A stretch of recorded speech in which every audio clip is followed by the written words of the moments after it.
Ito yung ginawa mo rin. Ba't gano'n?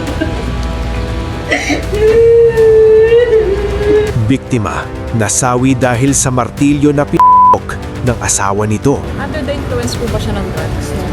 Wala namang ganun sinabi. Sabi niya, nagtingin daw ang paningin.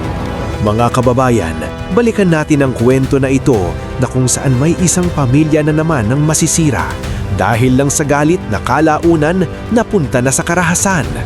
Oo.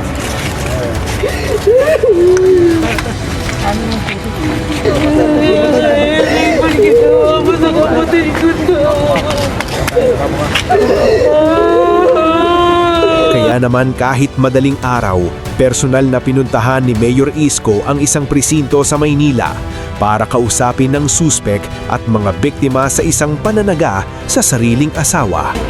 Talaga pong kinatok ko po siya. Pagkakatok ko, naririnig ko na yung kapatid ko na parang umano na siya yung umuungol.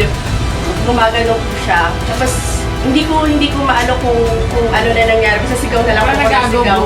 Opo. At ang sagot ng suspek, nandilim daw ang paningin nito. Ano ang sa tingin nyo? Tara, panoorin natin ang buong video. Ay, nakikiramay po kami.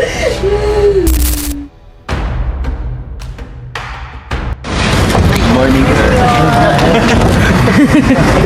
Morning.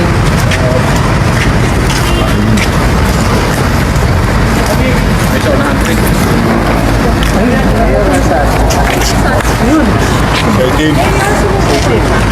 Ayun.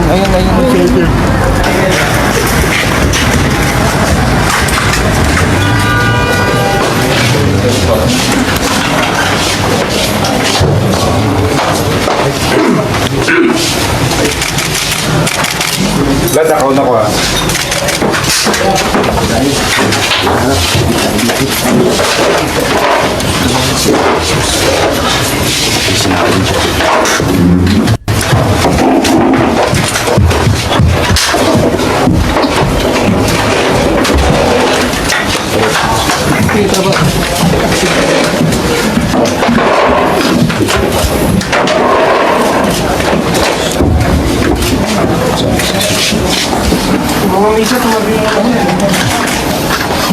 Sorry ah.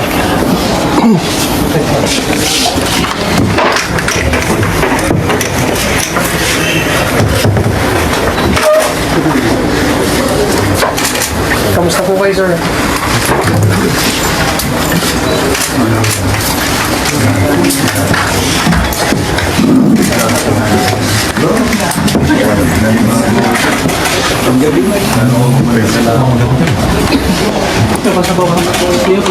Yung mga ambush ah.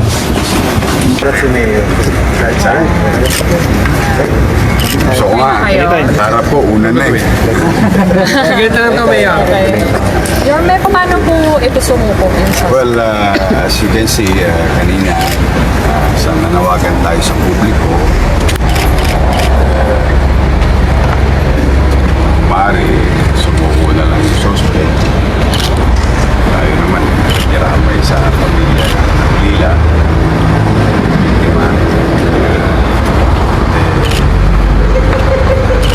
Very least that we can give is to give justice sa pamilya ng mga biktima. Awa naman ng Diyos, about 8:30 ng gabi, I received a call from a concerned citizen sending a message that the suspect has interest in surrendering. Sabi ko, sige, mas maigi kung susuko ninyo para naman na makapagbigay tayo ng justisya. Sabi ko, I'll give you 2 hours to settle things, to facilitate. Then we inform SMART, Special Mayor's Reaction Team, to plan for supposed surrender. Then about 10 o'clock, nakuha na namin yung address at nakipagtulungan naman yung mga mahal na sa buhay suspect, in fact yung kapatid.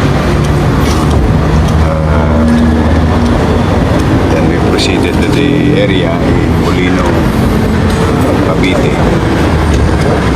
Peacefully, sinurrender naman ng pamilya. At siya mismo, sabi nga niya sa akin, ay sisisi siya, nabigla lang daw siya. Sabi ko, huwag mo sa akin ipaliwanag yan. Sa husgado mo na lang. Harapin mo na lang. Mayor, bakit sa inyo daw po? Hindi ko alam. Natakot po ba dun sa 100,000 na patong? That can be possible. Maraming anggulo. But more than anything else, at least in our own little way, the city government gave justice to the family. Pero isa sa mga condition ba niya yun, na kayo po yung personal na po? Base sa nagbigay ng informasyon sa akin. Sa akin niya gusto mo. Kaya personal po kayo. Kung makapagbibigay man tayo ng hustisya, ano ba naman yung Cavite? Lapit lang lang. Few hours will not harm us. In return, to give justice to the victim and to the family. Mayor, bakit po kayo pa po yung pumunta doon instead of siya yung pumunta sa inyo mismo na Alam mo, syempre may kaba na yan. People in hiding will not trust anybody. But syempre, liliit ang mundo niya dahil may mahanap operation sa kanya. Because he was properly identified. There are evidence. Pero more than anything else, inamin naman na niya. So, wala naman yun sa akin.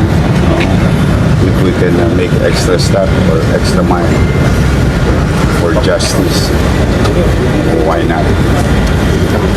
Sir, Mayor, case closed na po ba ito? And most likely, umami naman na siya. So, kaharap na lang siya, kakasuhan siya. Ako rin naman sa kanya, total ginawa naman niya. Aminin niya ng buong buo. Unayan na lang siya sa pamilya ng biktima. At kahit pa paano, ano tanungan,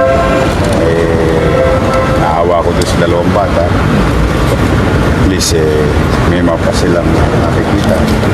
Although I don't know the effect to those kids, minors. I think isang 5, isang 2 years old. If I'm not mistaken. And I think the 5 years old witness it. Sad to say, nalulungkot tayo. But justice is served. Justice is served today. Under the influence po ba siya ng drugs? Wala namang ganun sinabi. Sabi niya, nagdilim daw ang paningin. May plan po ba tayo to help the kids din po? Of course. Yun nga pinag-uusapan namin kanina. Oo.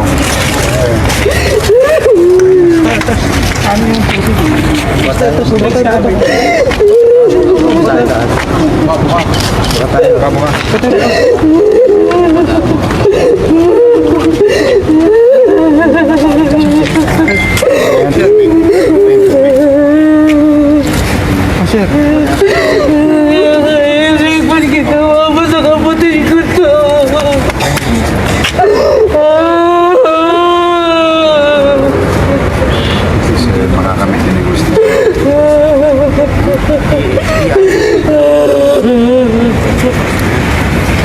Pasok mo lang sa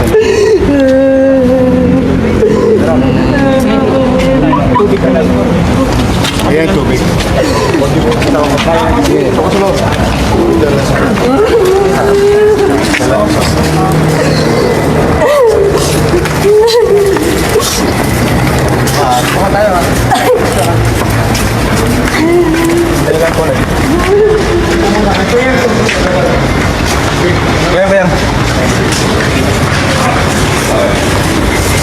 Dito.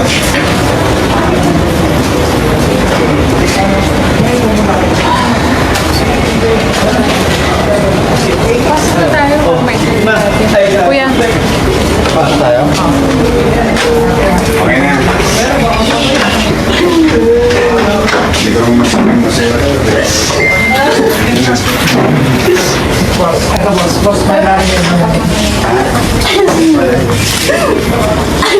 Kasi yung tubig. Ito, kapatid. Ano? Tubig. Sir, tubig. Tubig.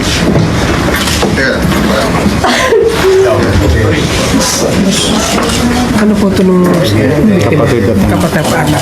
may biktima. Iwanan ko na kayo. Pahinga na rin ako.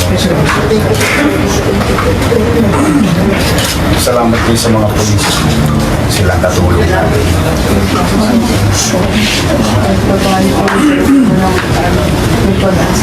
Mabilis naman eh.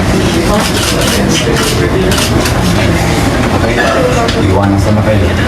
Bahala na ang trabaho ng polis. Okay. Thank you. Sabi magkakalang. Thank you for your Sige, ganda na.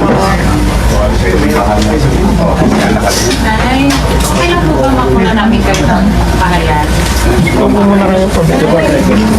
Ay, nasa ibang mic. Yung ano, ibang antay natin sila. Ano, bahala na. Sige, basta. Salamat kayo sa polis. Yan lang medyo dito. Nay, ano po pa? First po muna tayo, guys. Sa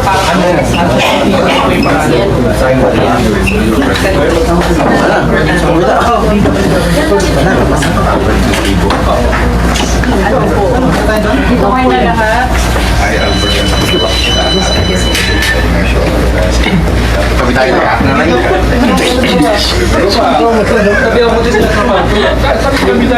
Ay, madali kasi.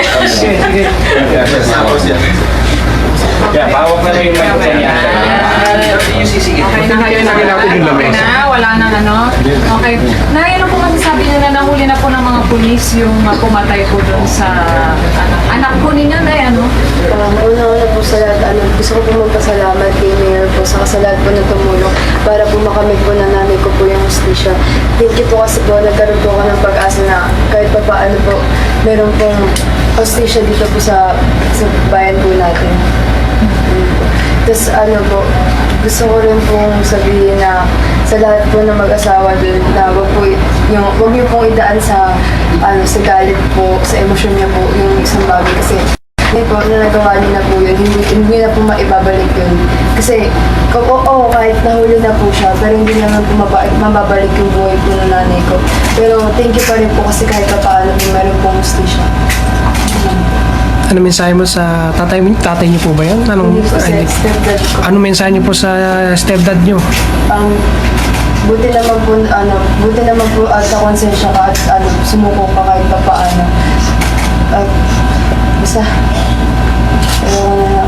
ayoko na magsalita kasi baka magsisiyan ko lang kasi puno ako ng galit. Paano niyo nalaman? Nalaman niyo ba na? Opo. Kasi po, ganito po yun. Kanina pong nakita ko sa CCTV, 2:20 po na lumabas po yung si Eric, yung suspect po, na dala yung dalawang bata, yung anak niya. Tapos po, pumunta po siya sa kapatid niya po, kay Ate Sita po, na nagpunta po siya doon. Tapos tinanong daw po ni Sita kung ano yung nangyari. Ang sabi daw po ni Sita, ay nung suspect na basta ganun lang, sabi niyang ganun. Tapos, hindi iniwan yung bata. Pag iwan doon sa bata, iyak yung bata. Dinala sa amin sa bahay namin sa Mirasol din po. Pumatok po. Tapos pagkakatok, yun nga, ginising kami. At sabi sa amin, tignan daw namin yung kapatid namin kasi daw, nagdilim na nga daw po yung paningin ni Eric Kapulong. Pag po namin, nung pagkasabi po na dumilim yung paningin po, pumunta na po ako doon sa bahay. Pagtingin ko doon sa bahay, sarado po yung pintuan. Talaga pong kinatok ko po siya. Pagkakatok ko, naririnig ko na yung kapatid ko na parang ano na siya, yung umuungol, yung gumagano po siya. Tapos, hindi ko maano kung ano na nangyari. Basta sigaw na lang po. Nagagaw buhay po. Opo. Tapos, di sarado po kasi yung pinto, buti na lang po, bukas po yung pintana. Pagbukas po ng pintana, doon po, sabi ko, madilim po, patay po yung ilaw. sabi ko sa kapatid ko, flashlight. Nung binigay na po sa akin yung flashlight, takbo ko talaga na kinuha. Pagkita ko doon sa kapatid ko, pag ano ko ng flashlight, nakita ko na kagad yung itsura ng kapatid ko. Yun na, nagsisigaw na po. Hindi ko alam kung paano po ako nakapasok doon sa bintana. Pagpasok ko sa bintana, nakita ko nga po yung kapatid ko, sabi ko, yun nga po, Nicole, ba't ganun yung nangyari?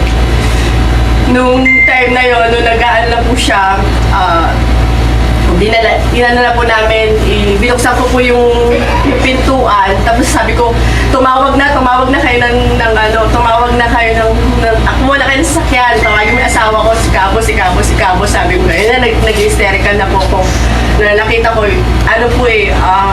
akala ko po binaril po yung kapatid ko kasi butas po yung dito, tsaka meron po siya ng dito, tapos kalat-kalat na po yung utak niya. Tapos, nung yun na po, didila na namin sa ospital. Nung pagdating namin sa ospital, sinabihan na rin na kami na wala na din, pero bibigyan siya ng revive siya.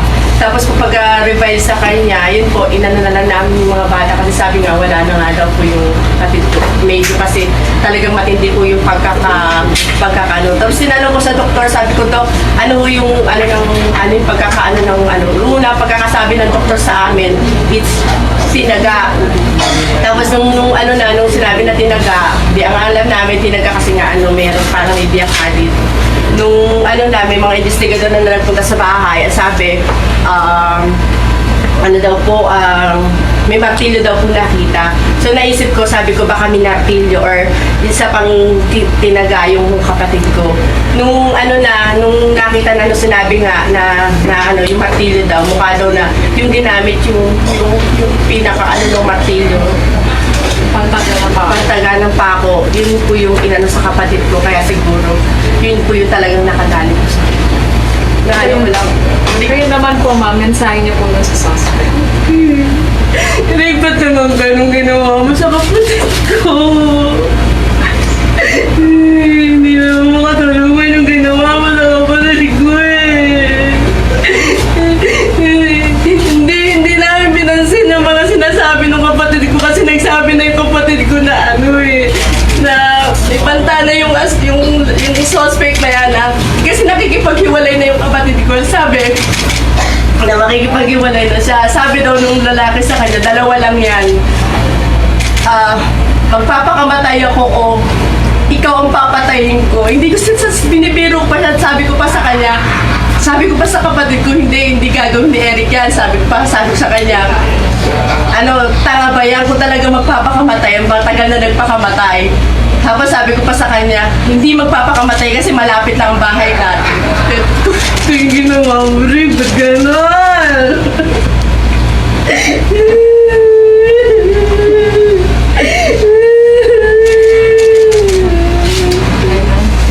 Ay, nakikiramay po kami.